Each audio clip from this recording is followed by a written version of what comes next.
je te dis quand c'est top, c'est bon. Bonjour, chers amis discutants de liberté et perspective. Bonjour, Oliès. Et là, tout le monde. C'est Mérope, je vais mener l'animation de cette conférence sur l'Afghanistan, son avenir politique, son actualité. Pour animer ce sujet, on va inviter Issa Bella, consultant au sein de l'UNITA, mais aussi de l'UNITA, auteur d'un livre sur la transformation du système éducatif du Persique et Charlie. Et Sophia Ayat, présidente de MEGA, une association de soutien de femmes afghanes, pour une solution manifeste. Je vais laisser la parole à Faisal, qui est présente. Monsieur Alexei, bonsoir. Je souhaite d'abord remercier Madame Royer-Coul et Monsieur Alexei Mérope pour cette invitation à cette conférence sur le thème de l'avenir politique de l'Afghanistan. Dans le cadre de cette intervention, je vais tenter de vous apporter quelques pistes de réflexion afin que vous puissiez répondre aux 4 questions fondamentales. Pourquoi une défaite aussi rapide des forces gouvernementales afghanes face aux talibans? Ensuite, peut-on dire que les talibans ont vraiment changé? Dans le cadre de cette question, je vais mettre en perspective les préoccupations des instances internationales. Ensuite, la troisième question, le régime des talibans pourrait-il survivre? Et enfin, devrait-on craindre la résurgence d'une menace terroriste internationale? Tout d'abord, pourquoi une défaite aussi rapide et brutale de l'armée afghane? Plusieurs raisons peuvent être avancées. L'abandon des Américains, en effet, lors des accords d'Ottawa en février 2020, vécu comme un abandon par le gouvernement afghan, qui n'ont pas été compliqués. Les forces afghanes ont réalisé à ce moment-là qu'ils seraient désormais seuls face aux talibans et qu'ils ne peuvent plus compter sur la puissance aérienne américaine ou sur toute autre forme de soutien social sur le champ de bataille. Du coup, ce qui a amené pas mal des membres des forces de sécurité de l'armée afghane à être plus réceptifs aux approches des talibans.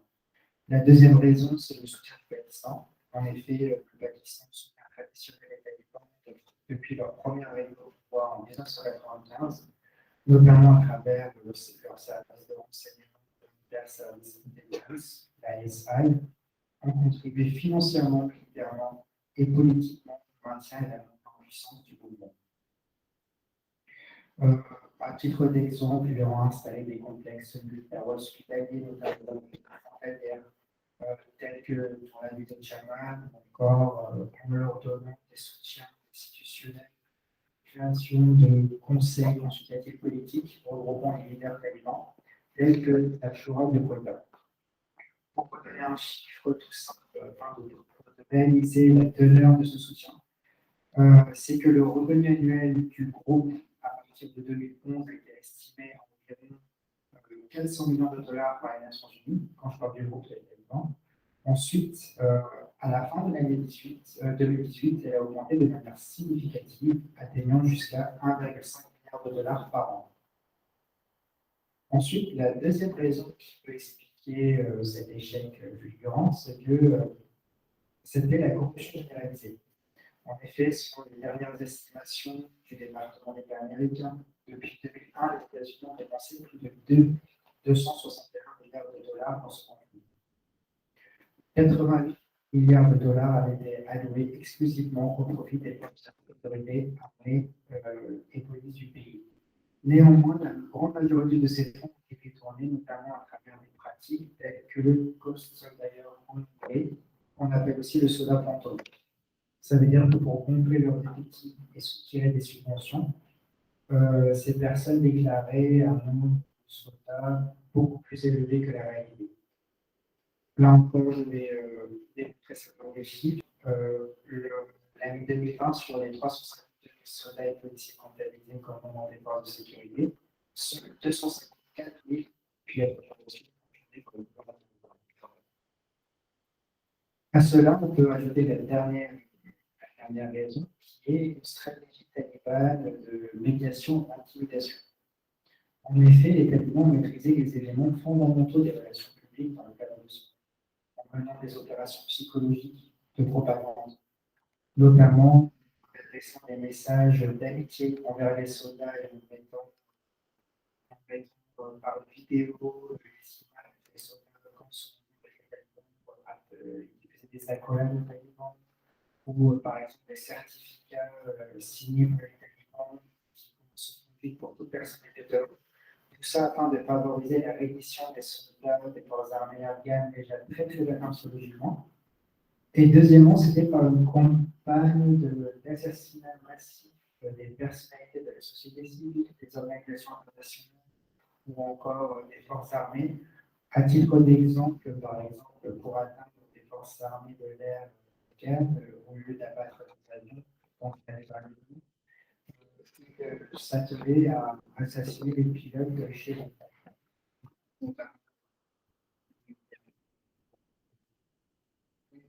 Maintenant, je vais passer à la deuxième partie. C'est les préoccupations des institutions internationales vis-à-vis des violations des droits de l'homme. Alors là, il y a 2 jours, 14 décembre, se tenait à Genève une déclaration de mise à jour par le groupe commissaire président de l'OMS sur la situation des droits de l'homme en Afghanistan. Dans le cadre de cette intervention, plusieurs atteintes principales aux droits de l'homme ont été identifiées. Tout d'abord, ce qui est dans la continuité des actions qui ont été faites pour la première équipe, c'est les détentions et assassinats extrajudiciaires. En effet, malgré l'amnistie générale annoncée par les le 15 août, entre août et novembre, les institutions internationales ont reçu des allégations confirmées. Et confirmées, ça veut dire que, au-delà de ça, les exécutions extrajudiciaires dans les campagnes, de manière cachée, n'ont pas forcément été. Mais ceux qui sont confirmés, est compté au nombre de 100.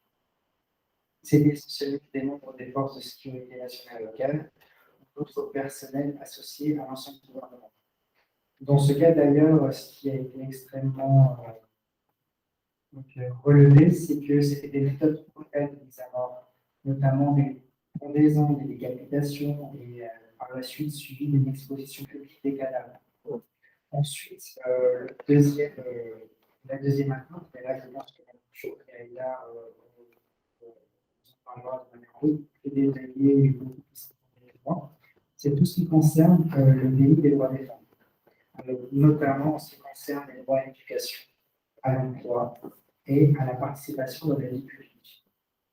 Alors qu'elles avaient réalisé des progrès assez importants durant les dernières décennies avec une société civile présente au niveau de la défense des droits des femmes extrêmement présente, avec une éducation et une scolarisation massive des femmes. Donc, il y a eu un coup d'arrêt très important porté à cet élément. Il y a eu forcément pas mal de critiques de la part de la communauté internationale. Les talibans ont répondu de manière rassurée et très limitée. Par exemple, leur dernière réponse, c'est le 3 décembre, ils ont publié un décret sur les droits des femmes qui régissait le droit de mariage, le fait qu'ils n'auraient pu obliger les femmes à se marier, se mettre en mariage forcé. Et deuxièmement, c'était sur le droit de propriété des femmes. Néanmoins, rien n'a été dit sur leur droit à l'emploi, rien n'a été dit sur leur participation sur les projets politiques d'avenir du pays, et encore rien n'a été dit sur le droit à l'éducation. Donc, c'était le deuxième élément qui a été relevé par cette session des Nations Unies. Ensuite, le troisième élément, pas des moindres, c'est le déplacement forcé de population. Les Nations Unies ont été particulièrement préoccupées par les informations faisant état d'expulsions forcées localisées de minorités ethniques au sein de certaines régions. La minorité la plus touchée, c'est les Hazara, mais il n'y a pas que. Vous avez aussi les Balchéris et les Ouzbeks. C'est a priori, officiellement, selon les éléments qui sont dans les sources d'expulsion, sont liés des collectifs fonciers de l'UNRWA, mais les images montrent tout l'inverse. Beaucoup d'hommes, de familles, des plaines, avec entouré des talibans, enfin, maximum en fait, et on sait qu'il y a vraiment une volonté, en quelque sorte, de regroupement et de force des territoires dans les territoires les plus fertiles et les plus intéressants pour eux. Ensuite, la troisième question. Est-ce que les talibans vont survivre? Là, il y a un élément qu'il faut prendre en compte, c'est la crise économique afghane. Alors, depuis leur arrivée au pouvoir, la monnaie locale afghane, l'Afghanie, a plongé de 3%. Cette plongée est notamment due au fait que 9,5 milliards de dollars des avoirs afghans ont été gelés par la Réserve fédérale américaine. À cela s'ajoute en plus la crise humanitaire. Selon les rapports des principales ONG, et notamment l'Amnesty International, la suspension de l'aide étrangère associée au gel des avoirs du gouvernement afghan et aux sanctions internationales ont plongé un pays déjà souffrant à des niveaux de pauvreté très très élevés. Là encore, je vais vous donner quelques chiffres. Selon le Bureau de la coordination des affaires humanitaires des Nations Unies, 22,8 millions de personnes se retrouvent dans une situation d'insécurité alimentaire aiguë et de famine. Donc, parmi eux, au moins ils sont en état de malnutrition aiguë. Alors, bien sûr, face à cette crise économique, certains pays échelons pour les partenaires des talibans tentent de dénouer la crise. Vous avez notamment l'allié pakistanais traditionnel qui, depuis la création du mouvement, n'a de cesse de soutenir politiquement et économiquement l'entité taliban. Vous avez aussi la Russie, qui, quant à elle, s'est démontrée très conciliante depuis la prise du pouvoir des talibans. Et pour des intérêts liés aux questions de sécurité, notamment le fait que les talibans leur assurent que les organisations terroristes liées à l'Asie centrale, liées aux mouvances tchétchènes, ne puissent pas utiliser l'Afghanistan comme un terrain de renforcement qui puisse organiser par la suite des actions violentes contre le territoire russe. Et aussi, un autre élément, c'est aussi juger le trafic d'héroïne et d'opium par lequel la Russie est fortement affectée. A priori, les talibans ont fait des promesses indiquant qu'ils mettraient fin à la production d'opium, donc ce n'est que des promesses pour le moment, qu'un résultat n'est relevé par aucune entité internationale. Et le deuxième allié qui essaye un peu de ménager certaines visibilités internationales pour les talibans et ce bonus économique, c'est la Chine. La Chine qui partage 68 km de frontière avec l'Afghanistan, qui est extrêmement intéressée par les richesses minérales du sous-sol afghan. Ressources dont l'extradition a été rendue impossible, notamment par cette décennie de conflit et puis par la géographie compliquée. Alors, du coup, quel serait le dénouement de cette crise économique? Dernièrement, la dernière déclaration de l'émissaire américain, c'était tout d'abord, ils expliquaient les raisons, c'est qu'ils n'ont pas apprécié cette prise de pouvoir violente. Ils avaient l'idée de créer un gouvernement d'unité nationale inclusif avec toutes les parties. Néanmoins, le dénouement des situations a été résoudre par l'encontre de ce qui était prévu par les Américains. Du coup, ceux qui ont posé comme condition l'origine des talibans, c'est tout d'abord d'assurer une lutte réelle contre le terrorisme. Deuxièmement, la mise en place d'un gouvernement inclusif. Troisièmement, le respect des droits des minorités, des femmes et des jeunes en Afghanistan. Et enfin, l'accès égalitaire à l'éducation et à l'emploi. À cette crise économique, il y a d'autres éléments que l'on pourrait mettre en perspective avant de savoir si son budget est survivre ou pas. C'est aussi le mécontentement populaire et puis les insurrections armées au pays. En effet, après, en ce moment même, sur pas mal de parties du territoire afghan, notamment ceux du nord-ouest, frontalier avec le Tadjikistan, les régions de Baghlad, du Pachir, forcément, ou encore de Kamissa, vous avez une résistance armée menée par le fils le fils du commandant Massoud, ainsi que par l'ancien vice-président, M. Ramboula Sadi, qui s'est proclamé président de la République, et rejoint par des vétérans des forces commando afghanes dirigées par le général Akmal Amir. Ce groupe, pour le moment, n'est soutenu activement que par le Tadjikistan, qui, contrairement aux autres pays régionaux de l'Asie centrale, a une position ferme face aux talibans, en étant extrêmement critique et fermé à toute négociation possible avec ce régime. Deuxièmement, et ça je pense que Mme Choquet vous en dira beaucoup plus, c'est les mouvements de mécontentement populaire et citoyen qu'il y a à travers tout le pays. Forcément, après le tour de renforcement des capacités et de la société civile, par la jeunesse, ou tout autre type de corps civil, la présence des talibans est extrêmement précis, avec la vue, les images de manifestations, il y a pas mal de révoltes non violentes, de personnes qui essaient de faire une grève, enfin, ça prend pas mal de. Elle se manifeste de plusieurs manières, mais je pense que Mme Aïda vous en donnera un aperçu plus élaboré que le mien. Ensuite, la quatrième question, c'était la lutte contre le terrorisme international. Alors, tout d'abord, comment traiter avec un pays lorsque fin de ces 33 militaires sont sur la liste de sanctions des Nations Unies, et notamment son ministre de l'Intérieur est recherché par le FBI avec une récompense de 10 millions de dollars à la clé.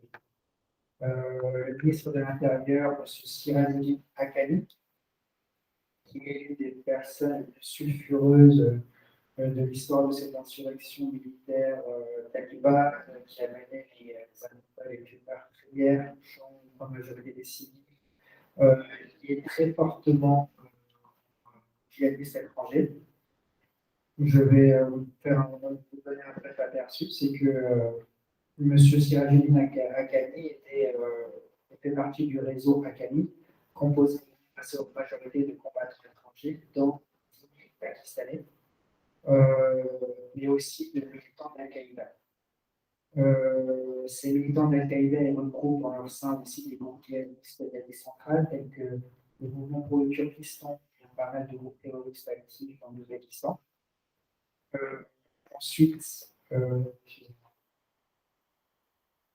alors ce monsieur-là, aujourd'hui, détient un pouvoir dans la structure talibane qui va au-delà de son rôle de simple ministre de l'Intérieur. Par exemple, son ministère est impliqué dans la nomination des gouverneurs et des provinces sur tout le territoire afghan. Deuxièmement, il jouit d'une aura auprès des combattants étrangers qui font de lui l'un des chefs les plus influents des talibans. Il joue un rôle, actuellement, il joue un rôle central dans la médiation des négociations entre les talibans pakistanais et l'État pakistanais.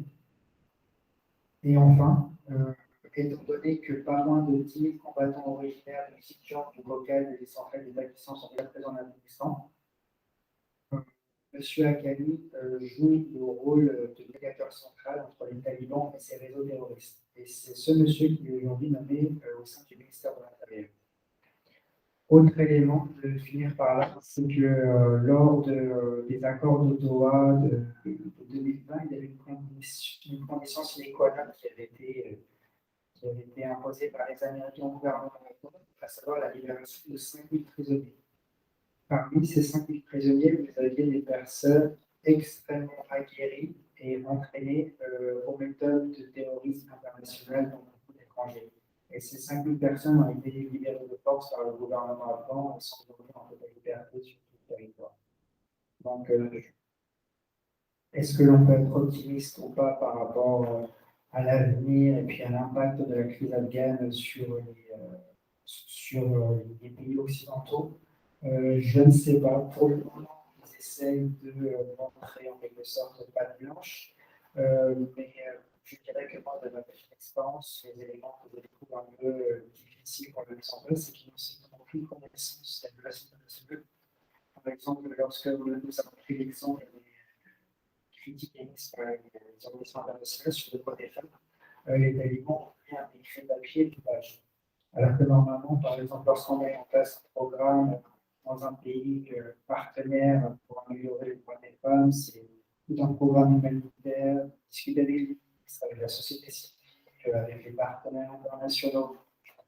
C'est déjà pour le premier élément. Et puis le deuxième élément, c'est le lien extrêmement fort que les talibans ont avec les mouvements terroristes. Au-delà de ces simples liens de combattants étrangers, il y a aussi des liens familiaux.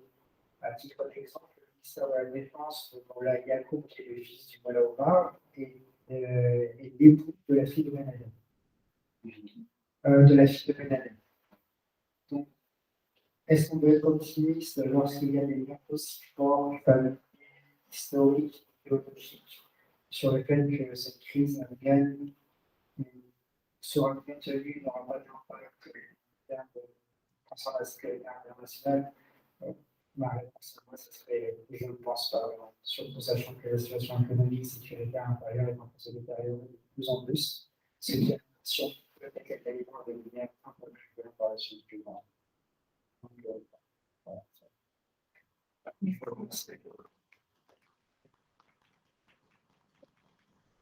Des questions après. Je confiais la parole à Manuela, qui, elle, nous parlera de précisément la position dans la société afghane actuelle.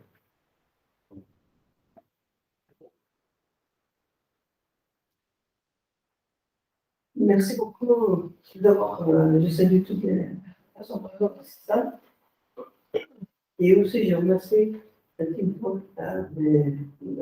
ce soir pour parler sur le problématique des femmes et des avants en général.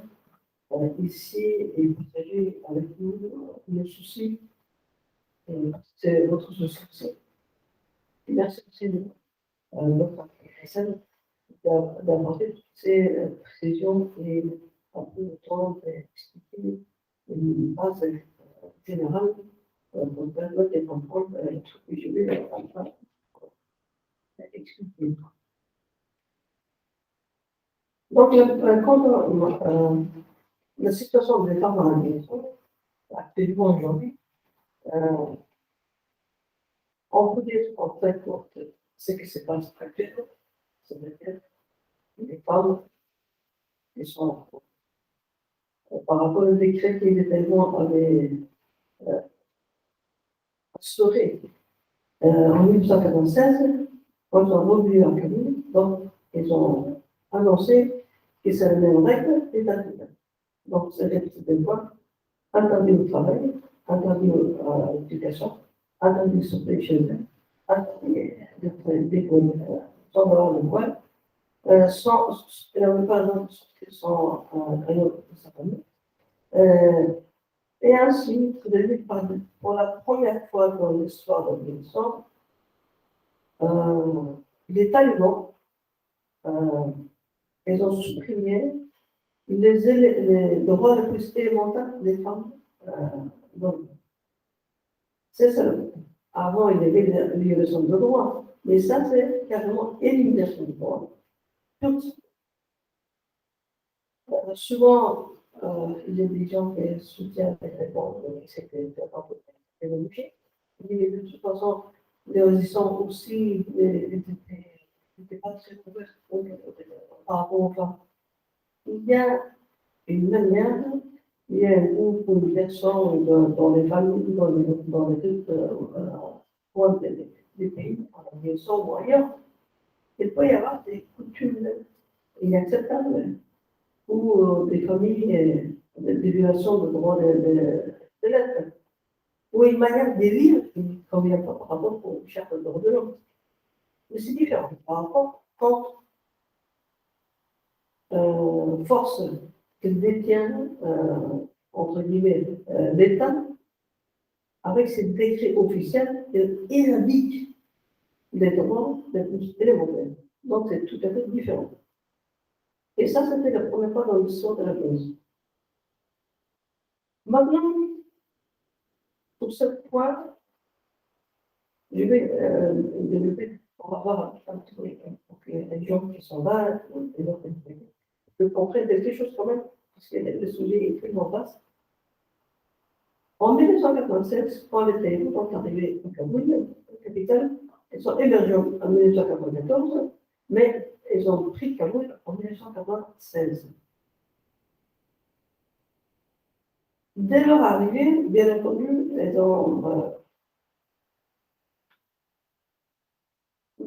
arrivé dans une ville avec autour de 300 000 habitants. Ils avaient vécu 15 années de guerre. Les pays de son totalité. Et dans cette ville de Cameroun, parce qu'elle arrivait tellement partout, il a fait des dégâts, mais surtout il s'acharnait contre Cameroun et d'autres fois dans le pays. Et Cameroun, pour exemple, donc, il y avait environ 300 000 habitants. En majorité, femmes, enfants et des vieillards.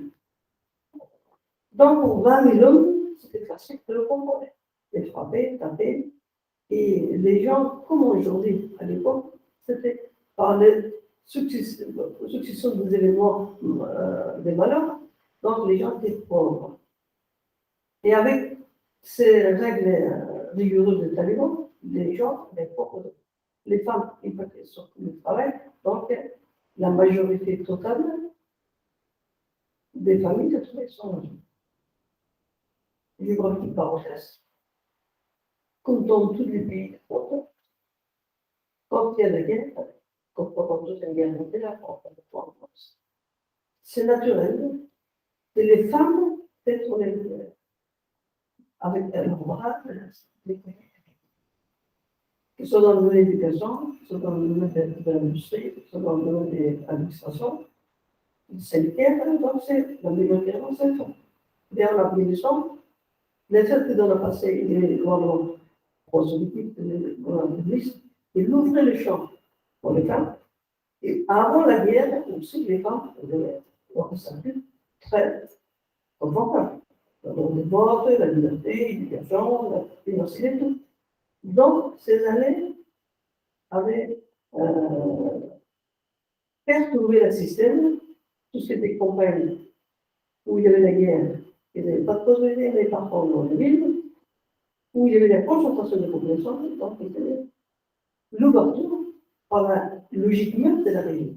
Donc, il ne pas et fait de tourner le système. L'arrivée taliban et l'introduction pour les femmes de travailler, ça fait la guerre complètement et par les décisions économiques. Mais comme c'était, maintenant on n'est pas dans le vitesse, c'était par ici, simplement, pour les talibans, de demander aux femmes de se couvrir de tête à pied, pour 300 000, c'était pas si cool. De taper, des gens qui étaient des minutes, et pas beaucoup d'autres, pas beaucoup de jeunes. Donc, ils ont pu imposer d'une manière rigoureuse la système. Maintenant, la même Cameroun, qui est la deuxième fois est bombardée, le 15 août, c'est une ville avec ses bandes de 7 millions d'habitants, dont 75% en dessous de 30 ans. Les jeunesses, qui ont poussé sur cette bande d'année, et les parents qui étaient de temps pour le temps de l'objectif condamné. Donc, ces santé, naturellement, ils sont plus nombreux, donc pour les éléments, ça sont compliqués et les comprendre. C'est pour cela qu'ils ont inventé, cette fois-ci, ils n'ont pas demandé aux femmes de porter les chaleurs, ils ont inventé une sorte de noir, de tête complètement pour les fantômes noirs, avec des camps noirs, tout noirs. Et personne n'a porté. Je n'ai pas vu sur la photo une femme habillée avec cette tête. Tout le monde connaît. Et en plus, au contraire, les filles sont maquillées, elles mettent des vêtements, rapidement, pas des vêtements de couleurs, il y a des couleurs. Et près de ces filles. Donc, pour le même temps, comme il y a beaucoup de travail qui était le Pakistan et les talibans, et il y a un troisième élément qui ne pas citer. Il n'y avait pas que le Pakistan et les talibans eux-mêmes, par l'organisation des sauvagerie. Il y a un troisième élément dans le c'est le taliban dans le gouvernement. C'est-à-dire le propre taliban ou sympathisant de Taliban au sein même de l'État, en commençant par Acharné, le président. Donc, c'était une exigence très importante. Ils ont tout manœuvré pour faire chuter les forces armées. Acharné lui-même, 5 États slovènes, c'était tout fait pour dire parce qu'ils ne pouvaient pas. Et les Américains aussi, ce qui avaient dit, c'est manière de relâcher la puissance, c'était vraiment, je ne sais pas si on peut appeler on voit la Chine, je ne sais pas. En tout cas, donc cette deuxième fois, quand les Talibans ont pris Kaboul, elles voulaient appliquer les mêmes règles qu'avant, mais c'était impossible. Parce que les femmes commençaient à manifester. Dès le premier jour, donc, l'État s'est composé carrément. Il y a le fils du commandant Massoud. Et ce bébé, il a retranché dans ses montagnes, comme son père, il dit je ne savais pas, comme mon père avait dit, s'il me reste une petite place dans l'ordre de mon parole, j'ai résisté, je défendrai toutes les valeurs pour laquelle cette population, à quoi cette population en vit et la respecte, et pour les valeurs pour lesquelles mon père est assassiné. Donc, je résiste. Des moments où il a lancé cette appel de puissance, il y avait un soulèvement autour de lui, le nord, sud, et l'est, de tous les côtés, la résistance qui commence à se manifester. Et dans le pays, non seulement ça, Kaboul, donc pratiquement 14 000 sur les jours à venir, il y avait des manifestations des femmes dans les pays. Donc, c'est fini au début. C'est la force de présent, frapper, mais dans le présent, de faire souffrir. Mais au bout de 2 ans, 3 ans, 4 ans, c'est fini. Vraiment, ils se battent face à face. Et donc, aussi rapidement, il faut savoir que les jeunes générations, maintenant, comme ici en Europe, mais par moment, je suis un peu débattu, mieux qu'ici, ils manipulent très bien cette technologie moderne, Internet, Facebook, et ainsi de suite. Mais vraiment, ils utilisent les meilleurs temps.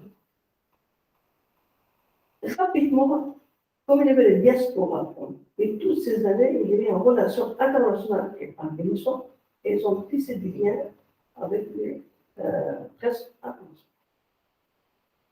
Dès qu'il y avait des élections de part des Taliban, aussi rapidement dans le monde entier, c'était entendu.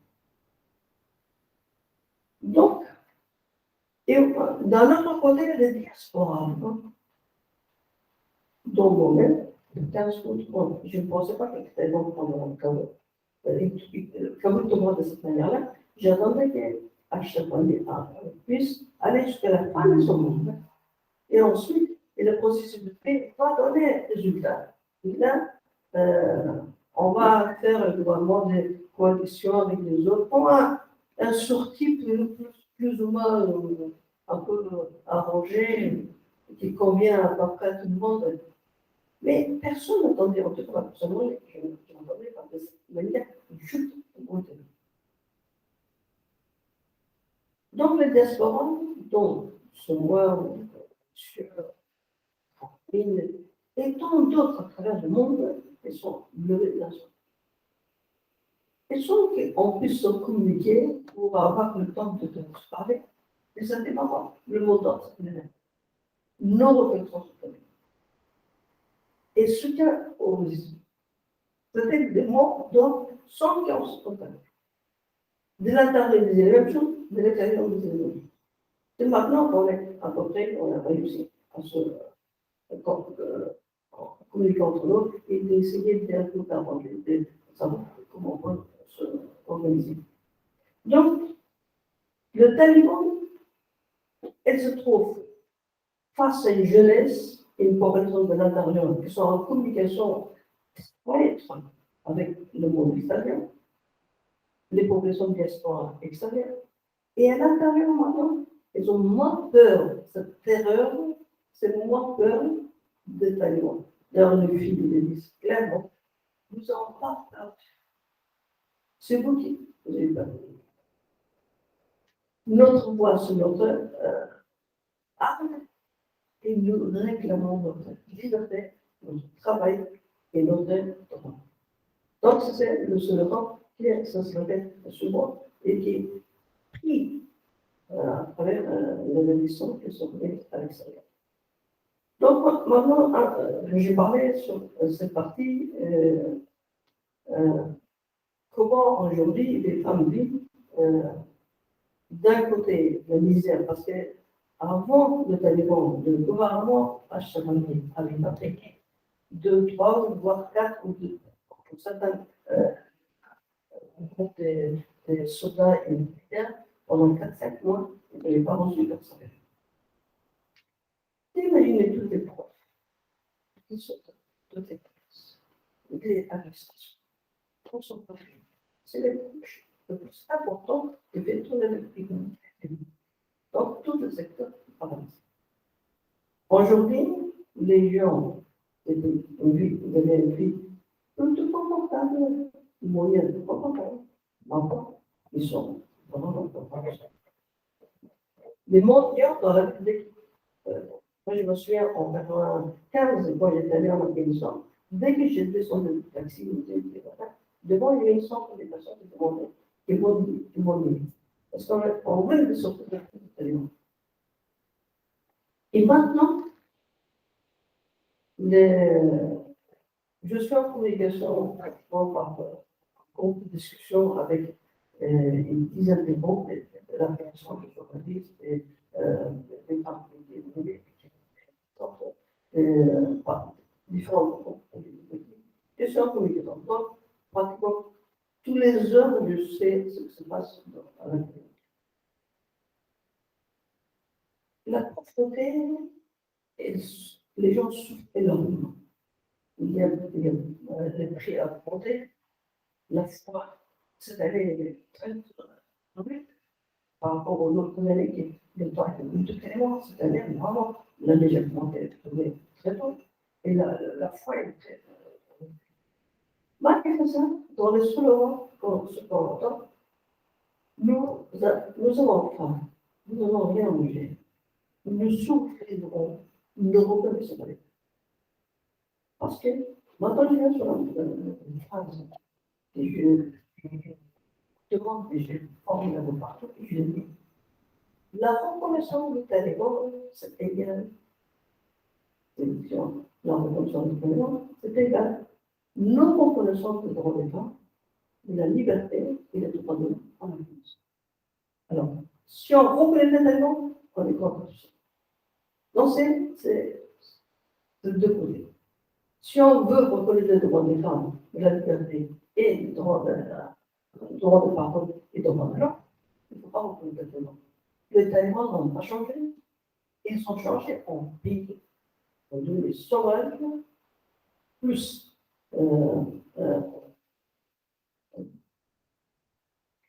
ils ont froid aussi comme ils sont vraiment épouvantables. Et d'autre part, ils ont un appui sur le Pakistan a évolué par rapport aux États-Unis. Donc, ils ont toute la logistique de la part de Pakistan et maintenant la Chine communiste aussi. Alors, quoi que maintenant, ils commencent à se mettre un petit peu en avant. Le fait qu'au bout de moment, dans quelques jours, on va arriver dans la fin du 4e mois de fait. Donc, le seul pays qui c'était le premier jour, ils ont reconnu, c'était l'Arabie Saoudite. Donc, même Pakistan, jusqu'à maintenant, il n'est pas revenu. Donc, la reconnaissance est gelée. Durant ce temps, maintenant, par le Conseil d'éducation, par le Conseil des Chinois, par d'autres talibans qui sont ici. On a des talibans qui sont en Europe, en Afghanistan, mais des colons avec des cravates ici, comme à Chavalier, comme ils sont d'autres partout. Qui défendent des oh, vous savez, ils sont changés, il ne faut pas diaboliser les talibans. Il faut les donner le temps, il faut les reconnaître. Et si on ne leur pas l'argent, tout ça, si on ne leur reconnaît pas, ils vont nous dire méchants. D'ailleurs, ce qui dit le ministre des Affaires étrangères, ils ont annoncé ouvertement et vraiment d'une manière menaçante. Si vous ne connaissez pas, et menacez de connaître les gens, ils vont. Si vous ne connaissez pas les éléments, si vous ne connaissez pas les éléments, maintenant il y a plus de explosion. Ils vont devenir méchants, ils vont devenir pires. Donc, il ne faut pas menacer. Bon, on reconnaît le tel. Bon, finalement, c'est mon souci de donner un résultat, donc personne n'a des éléments, et encore moins à l'intérieur des gens qui ne sont pas du tout soumis. En tout cas, maintenant, nous sommes face dans l'état des faits de cette manière. Les résistants, femmes et hommes, sont debout, ils le reconnaissent. Les résistants à l'étranger, dans le monde entier, c'est le reconnaissance. Et pourquoi le reconnaissance? On est aujourd'hui dans cette situation dans l'enfer. Mais si on reconnaît les éléments, on sait très bien. C'est pas d'aujourd'hui, ça fait 25 ans qu'on est depuis 1994. Ça fait combien de temps? On sait de quoi ils sont capables. Une fois, maintenant, ils font des élections dans l'illégalité. Mais s'ils devaient une fois l'État officiel du pays, ils font la même chose avec plus de violence, d'une manière dans la carte de l'État et l'oppression normale d'État. Donc, les gens le savent, nous on le savent. Nous le savons. Je pense que c'est pour cela que le mot d'ordre de chaque côté, c'est un français, non. Maintenant, est-ce que l'avenir des talibans est libre? Est-ce qu'ils vont réussir? J'ai bien tendance à connaître le paragraphe. Ce qu'ils font les talibans, les actions des talibans, ça la connaît. Ici, j'ai notre jeune expert, donc M. Amin, qui a vécu à l'Afghanistan, je pense en même temps que moi, il est médaillon de la politique avant, et il passe tout son temps, c'est-à-dire qu'il n'est pas associé à l'Afghanistan. Ce qui est font les talibans, toute leur action, ça ne relève ni de la culture du pays, ni de la religion, ni des cultures, de quelle que soit la religion. Par exemple, la musique. Nord, sud, est, ouest, quelles que soient les professions, en Afghanistan, chacun à leur manière. Ils adorent la musique. Ils adorent faire des danses d'une manière ou d'une autre. Et les frappent dans la petite machin. Ils ont le cérémonie du mariage, ou quelle que soit la cérémonie, il y a la musique.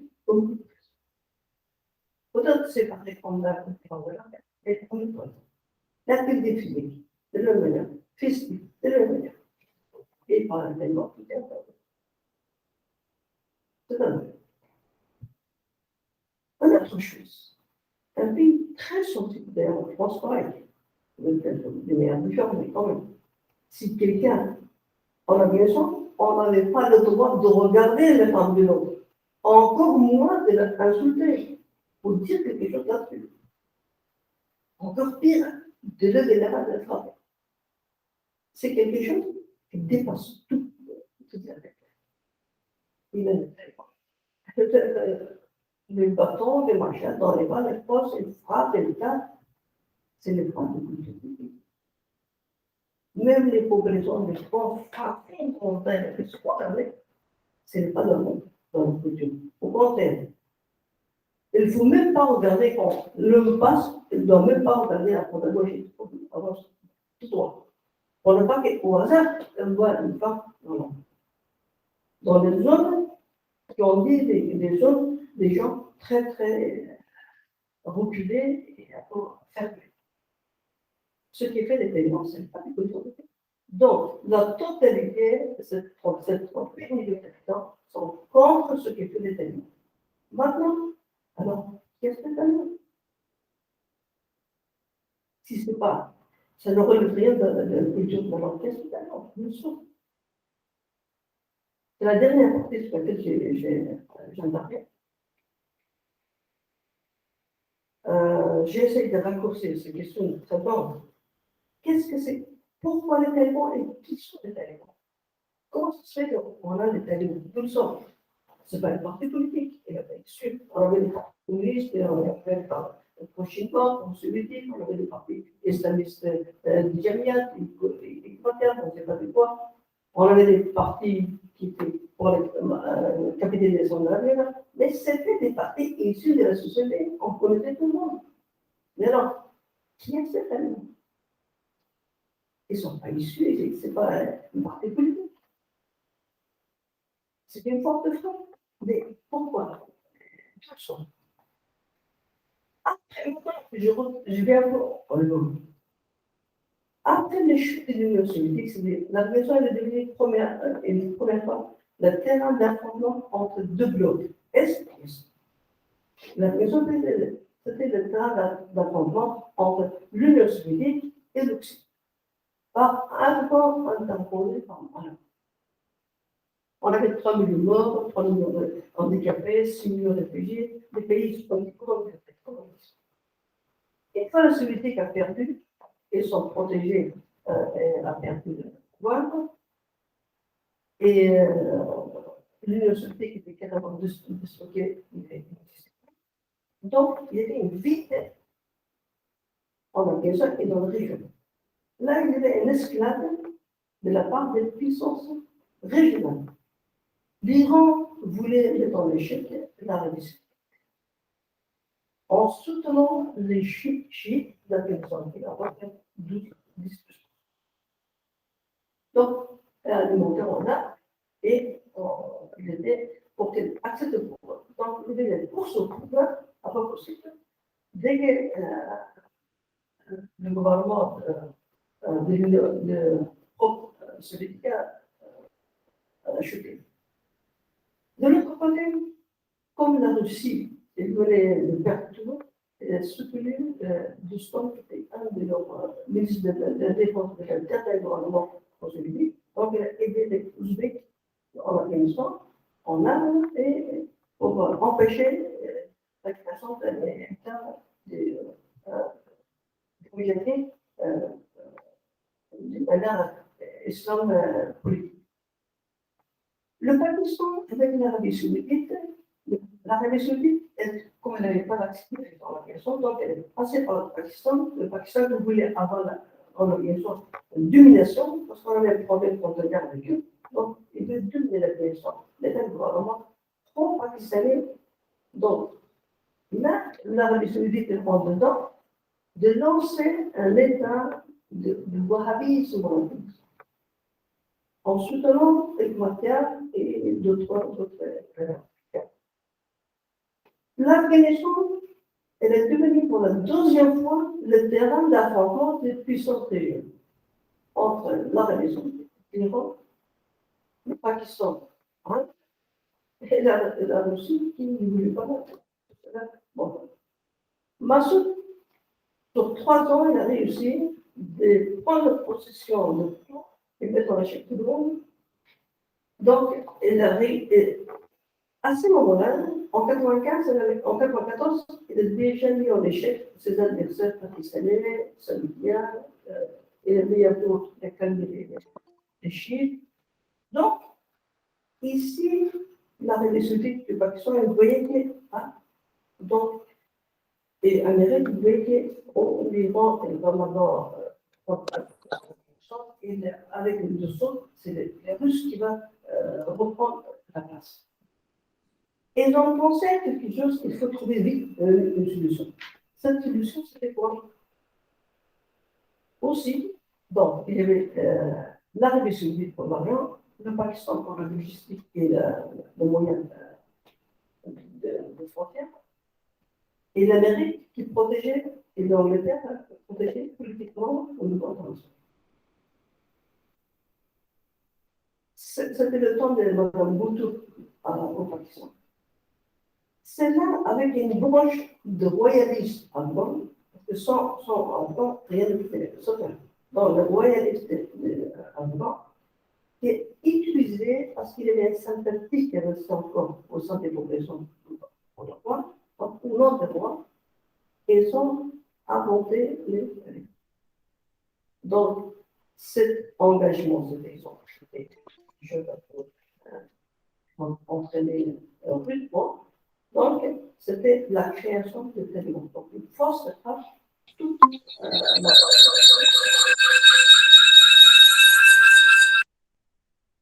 donc, donc, l'argent était mis pour une année pour rendre la Afghanistan, pour les côtés royalistes, décapiter tous ceux qui, maintenant, depuis 15 années, ils sont devenus chefs de corps, c'est-à-dire des commandants respectés par la population et qui ont maintenant le territoire pour domination. Donc, il fallait décapiter. Pour le Pakistan, il faut mettre en échec, et l'Arabie Saoudite, il faut mettre en échec les chiites. Et pour l'Amérique, une fois le roi de retour, donc, c'est la relation reprend. Mais il manque de temps, ce projet de Guimanet n'a pas réussi parce qu'il a arrêté ensuite, et c'est en triste. Comment 200 fils? Une année passée, 200, 300, on est arrivé jusqu'à 2000. Le Pakistan avait arrivé jusqu'à 2000. Le Pakistan est dans le pays d'État, disons, au sein de sa société, et l'Amérique n'ont plus à Darussalam parce que tout le monde est compté. Voilà l'histoire qui est les talibans, c'est une force de frappe pour punir les populations, pour couper la tête de tous ceux qui aspirent à la liberté, à l'égalité et à la vie naturelle, ce qui existait dans le passé, la péninsule, c'est-à-dire qu'on n'a pas démarré depuis 20 ans, et que le monde entier est venu nous aider. C'est pas ça. Ils avaient des droits auparavant. Le droit du vote, c'était avant la première femme députée, une femme députée en 1919. La première constitution qui est venue de 1924. Donc, ce pays est dans le passé lointain, il y a des dynasties énormes, il y a des femmes renommées. Donc, le taliban, c'est des gens vraiment obscurs, des gens analphabètes, les plus méchants, les plus vraiment sauvages qu'on a engagés pour aller faire la caméra en 1994, jusqu'en 1996, qui a pris Kaboul. Et bien, par la suite, M. Karzai a déjà mis un soutien, et Ashrafani, qui lui-même, c'est un homme malade mental, Madame Le Pen, ce n'est pas un centième de son haine raciale. En tout cas, c'est comme ça que les talibans ont arrivé on a besoin pour la première fois, et maintenant pour la deuxième fois. Et maintenant, pour le mot de fin, est-ce que je suis optimiste? Oui, parce que nous avons les valeurs que les talibans véhiculent, c'est contre les valeurs de tout être humain qui aspire à la vie humaine. Donc, la commission est dans le gouffre de ce feu, et si le taliban soit reconnu, qui gagne cette partie de l'air, déjà il y a 5-6 jours, ils ont lancé la première pierre d'un madrasa dans laquelle on fabrique ou on produit des suicidaires, c'est-à-dire des gens qui sont expérimentés. La lavage de cerveau total, on la prend tout petit comme ça, on va la sortir, on la prend dans l'usine, et de l'autre côté, alors, il est prêt pour se faire exploser. il est tellement bien, comment dire, programmé, et il a, je pense, dur pour faire des moments où j'explose, je sors dans le paradis, et de moments sur ce niveau. Donc, la première établissement, le programme avant ça, de Pierre et Louis. Le programme, c'est, il y en a pas plusieurs, je ne sais pas, il y en a une vingtaine, une trentaine d'établissements de suicide. Même pour l'habitation, on est dans l'eau. Il veut fabriquer toutes ces noms de suicidaires pour faire, pour qui? Donc, s'ils gagnent, s'ils ont de reconnaissance, ce sera un terrain de fabrication de suicidaires. Mais j'ai vécu toutes ces vingtaines d'années, la majorité du temps, dans la maison. Ces gens sont vendables. Le prix de chaque dans le suicidaire, elle varie entre 10 à 15 000 jusqu'à 150 200 $. Donc, si je n'ai pas malheur, donc, et si quelqu'un a déjà une ou deux personnes pour faire quelque chose, il peut l'acheter. Donc, c'est un investissement économique et qui est bon, d'une part, et aussi, c'est de cette manière-là qui fait peur actuellement, si il y en a autant de personnes qui traversent ce pays. Mais maintenant, nous n'avons pas peur. On a vu, surtout les dernières années, que les Américains ont fait cette honteux contrat avec les talibans, hors des conclusions d'application et des États allemands. Ils ont fait cet accord avec les talibans et les prend maintenant comme leur Bible. Et ils ont fait le massif, la quantité qui est de plus haut qu'ils étaient capables de faire exploser. Et la majeure partie était dirigée vers la Chine, mais j'étais à l'époque des Cameroun. Je ne savais pas, je sors, est-ce que je rentre dans l'avion ou pas, je n'étais pas sûr. Donc, on a vécu ça, maintenant les gens ont vécu ça, ils n'ont pas peur. Voilà pour vous dire, donc, la totalité des nations, et se défendent, en même temps, croyez à leur résistance et aidez-les. Et maintenant, concernant le point économique qui pousse la réaction, la difficulté, je pense que la Nation unie a le devoir. Il est fait pour ça. C'est le moment difficile, dans des zones très difficiles, il faut qu'il apporte la nécessité, ce qui est nécessaire pour les populations, des difficultés, mais aussi des origines internationales. Merci. Merci beaucoup aux intervenants. Vous pouvez nous retrouver sur le site web. Nous allons passer aux questions. Alors, j'arrête l'enregistrement, mais pas la visio, puisque nous avons